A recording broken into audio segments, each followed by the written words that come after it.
Fala galera da segunda série do ensino médio, professor Fernando Shows novamente aqui para mais uma aula de Sociologia. Na aula de hoje nós falaremos sobre estratificação social, sobre os diferentes autores que conceituam sociedades estratificadas, sociedade de castas e estamentos. Ok? Então, nós voltamos a falar sobre sociedades, até porque é o objeto principal de estudo da sociologia, e hoje a gente vai fazer algumas reflexões, eu também vou te passar alguns conceitos, então é muito necessário que você esteja aí com o seu material. Então, se você está deitado, cara, levanta, senta numa cadeira, pega um copo de água, pega lá a sua caneta, pega a sua apostila, o seu livro, e se você está acompanhando pelo YouTube, quando eu mostrar aqui na tela, dá uma pausa aí, anota no seu caderno para ninguém perder nenhum conceito, ok? Então, vamos aqui ler uma reflexãozinha que a nossa apostila traz para nós. Então, start.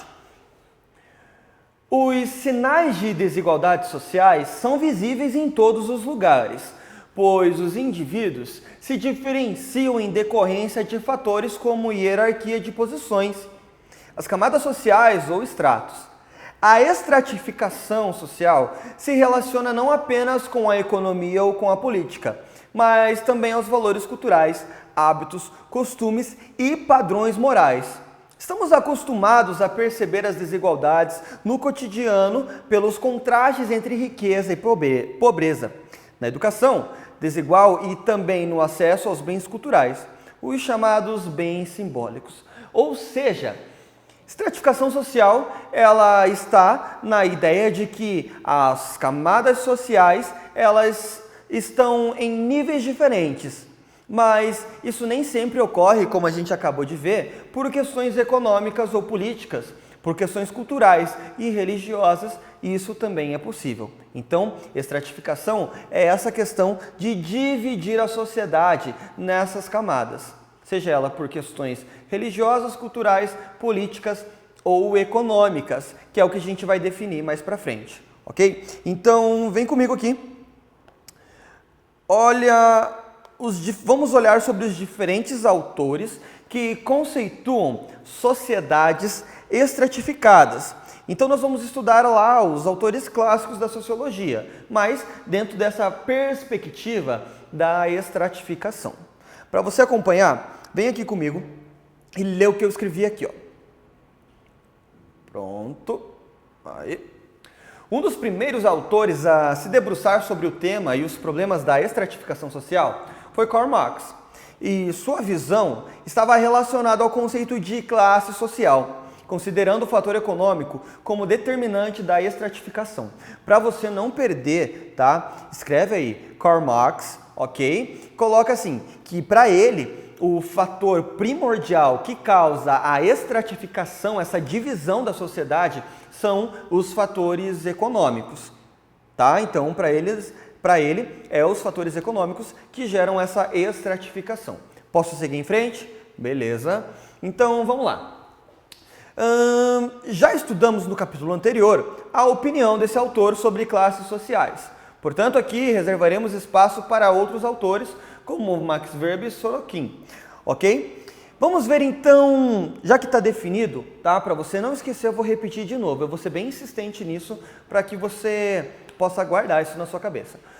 Para Karl Marx, a ideia da estratificação social reside na ideia da desigualdade social, que é causada por fatores econômicos. Agora nós vamos ver o que o Max Weber fala a respeito disso. Max Weber concebeu a sociedade estratificada a partir de 3 dimensões, então para ele não é só uma, tá? Karl Marx é uma, para Weber são 3. Quais são essas? A ordem econômica, representada pelas classes, a social, representada pelo status. A gente já teve uma aula a respeito de status anterior, se você não lembra, você pode retornar na aula 1, que você vai ver isso. E a ordem política, representada pelos partidos. De cada uma dessas dimensões, existe uma estratificação própria, ou seja, não dá para pegar tudo e colocar no mesmo balaio, ok? Não tem como colocar, você tem que dividir segundo Max Weber. Ok? Tranquilo? Vamos lá. Então, olha só. Por que a ordem econômica cria essa estratificação social? Porque a ordem econômica cria as classes e determina as relações entre produção e aquisição de bens. Ou seja, a ordem econômica de determinados grupos sociais possibilitam a eles a aquisição de bens materiais que não possibilita outros grupos sociais. E nisso a gente tem essa estratificação social por ordem econômica. Tá tranquilo para você? Então vai lá. A dimensão política se manifesta por meio do poder que os indivíduos, grupos e partidos dispõem na esfera política. E, por fim, os grupos de status estratificam-se pelo estilo de vida e pelos bens que consomem, ou seja, seu prestígio e honra são resultados de seu status e colocam o indivíduo em um estrato social.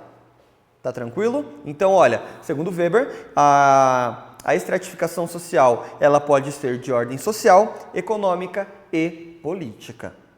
Tranquilo? Vamos lá? Conceito de estratificação a partir de Sorokin. Olha lá, o sociólogo russo, ele define da mesma forma que Weber, que a estratificação se apresenta a partir de 3 tipos fundamentais. Porém, esses tipos para ele são interdependentes. Estratificação econômica, segundo o nosso autor aqui. A origem da riqueza ou pobreza é determinada a partir da desigualdade econômica entre os indivíduos. Essa desigualdade econômica se manifesta no nível de vida ou na aquisição de bens e pode surgir em diferentes tipos de sociedade. Por exemplo, capitalista ou socialista. Essa divisão ocorre interdependente do tipo de organização política e forma de governo. Ou seja, segundo o Sorokin, a ideia independente do sistema de governo em que uma determinada sociedade adota, a estratificação econômica ela vai estar presente. Tranquilo? Seguimos. Estratificação política. Essa forma de desigualdade ocorre por conta da distribuição desigual do poder e de autoridade de indivíduos em uma sociedade. Ela acontece independentemente da constituição de cada grupo social, inclusive diante das sociedades ágrafas, povos que não têm escrita, ok? Tá tranquilo para você? Estratificação política? Então tá voltado à organização política dessas sociedades. Estratificação profissional. Ocorre quando o valor que se confere às diferentes ocupações é desigual, tá? Então, o valor que uma ocupação recebe em relação a outra acaba causando uma desigualdade ou a estratificação dela, da sociedade. Por exemplo, um professor no Japão tem... um professor, por exemplo, tem profissão prestigiada na Finlândia e no Japão. Entretanto, no Brasil, esse cargo tem menor prestígio, infelizmente. Em sociedades ocidentais, os executivos de grandes empresas têm elevado prestígio, e isso se traduz em altos salários. No caso da estratificação profissional, tá? Na estratificação profissional, nós temos ainda 2 divisões. Então, olha, ele coloca estratificação política, a profissional, que é a questão do prestígio de uma sociedade, de uma profissão em relação às sociedades. E agora a gente tem as subdivisões dentro da estratificação profissional. Olha só a primeira aqui. Interprofissional. Nessa divisão, as profissões têm uma hierarquia relacionada ao grau de habilidade ou de experiência requerida. Por exemplo, jornalistas, eletricistas e médicos. Então, as profissões têm uma hierarquia relacionada ao grau de habilidade. A habilidade determina em qual grau da hierarquia essa pessoa estará, ou esse grupo estará, ok? A intraprofissional diz a seguinte: a diferenciação ocorre dentro do mesmo grupo profissional, por exemplo, professor primário, secundário ou universidade, ou universitário. Diferente da Interpessoal, a intraprofissional é quando tem a estratificação dentro da mesma profissão, ok?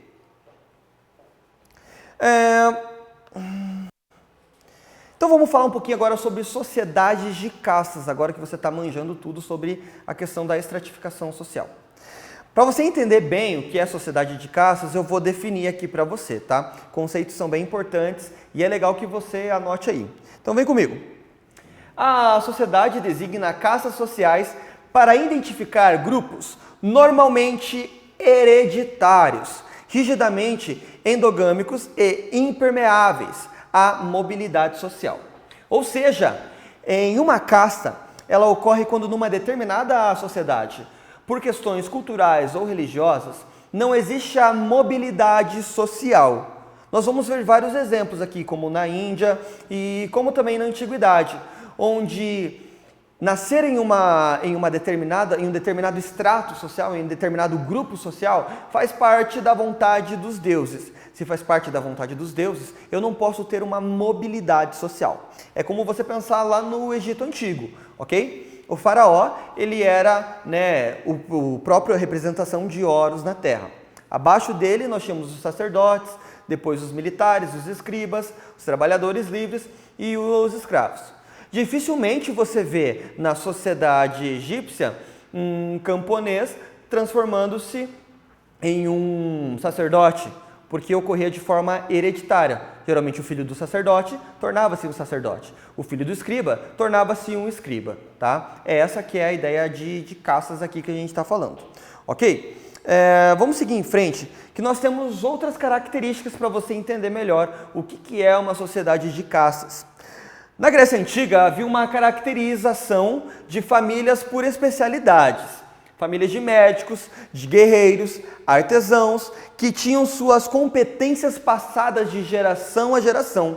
E da mesma forma que na sociedade egípcia não era possível a mudança de categoria social. Ou seja, em algumas cidades gregas, se eu nasci numa família de médicos, eu serei um médico. Se eu nasci numa família de sofistas, eu seria um sofista.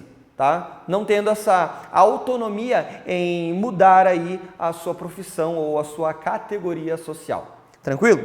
E para a gente falar da mais conhecida, é a sociedade de castas do mundo contemporâneo, isso mesmo, do mundo contemporâneo, que é a hindu. Nela, a estratificação social, assim como na sociedade da antiga Grécia, também ocorre por hereditariedade, pois o nascimento em uma determinada família decide a condição social do indivíduo, independente de sua competência. Isso ocorre também nas profissões, que definem o indivíduo em status diferentes, mesmo que exerçam a mesma profissão. Dois médicos, por exemplo, que nasceram em castas diferentes, têm privilégios distintos na sociedade indiana, é isso mesmo. Então, por mais que eu desenvolva o mesmo trabalho que uma outra pessoa, a mesma profissão, se eu nasci numa casta inferior, eu vou ser menos reconhecido naquilo do que aquele que nasceu numa casta superior, né? Para você entender como que funciona a questão das castas lá. As castas ocorrem da seguinte maneira, que de forma geral são 5. Então tem os brahmanes, que são casta superior, tá? Formada por sacerdotes e mestres. Os kshatriyas, casta intermediária, constituída por guerreiros. Os vaishya, casta intermediária formada por comerciantes, pastores, agricultores. Os sudras e os párias. Para você entender bem como que funciona isso na sociedade hindu, eu vou te mostrar aqui, ó. Então, olha. Os brahmanes, os kshatriyas, os vaishyas, os sudras e os párias. Se você nasceu numa família de párias, você sempre vai ser um párias. Se você nasceu numa família de brahmanes, você sempre vai ser brahmanes. Então, a estratificação social é ligada à religião e à cultura. Ficou claro isso para você? Bom, olha, aqui a gente tem uma informação bem bacana. Na sociedade de castas indiana não existe mobilidade social. E o casamento não é permitido a indivíduos de castas diferentes, ou seja, quem é párias não pode se casar com brahmanes ou nenhuma outra casta, porque é como se desobedecesse uma ordem natural segundo a crença religiosa, ok? Vamos considerar então, falar sobre sociedades estamentais. O que são sociedades estamentais? Lembra lá na Idade Média? Na Idade Média nós temos o início de uma sociedade por estamentos, onde existe o clero, aqueles que oram, os nobres, aqueles que guerreiam, e os servos, aqueles que trabalham. Um servo nunca se torna um guerreiro, ok? Assim como alguém que está ali na classe do clero, dificilmente vai se tornar um servo, tá? Impossivelmente vai se tornar um servo. Então, não existe mobilidade social. É bem importante que essa estrutura, ela se perpetua na Europa até as revoluções, né, baseadas no iluminismo. A gente vai ter essas sociedades estamentais. Tranquilo? Para você entender, olha, a gente tem depois outros tipos de sociedade estamental nas sociedades modernas também, tá? Modernas, não contemporâneas. O que é essas sociedades? O rei, uma alta nobreza, podendo ter ali também um alto clero, uma pequena nobreza e o campesinato. Isso muda quando nas sociedades, né, ali quando a gente estuda a história, quando entra a burguesia. Daí a burguesia vai procurar essa mobilidade social e isso vai ser um problema que vai acabar culminando nas chamadas revoluções burguesas que a gente tem. Bom, o que mantém esses privilégios? Laços de direitos e deveres, privilégios normalmente determinados pelos estados, ocupações ou funções econômicas semelhantes, vínculos de língua, étnica comuns, ok? Então nós vimos sobre a estratificação social ao longo da questão cultural, da questão política, conceituei para você. Tranquilo? Espero que você tenha gostado e para a gente finalizar essa aula, eu vou passar algumas atividades para você. Você pode realizar as atividades da página 29, da 1 até a atividade número 3. Eu espero que você tenha gostado. Eu sou o professor Fernando Shows. Muito obrigado pela atenção. Até a próxima.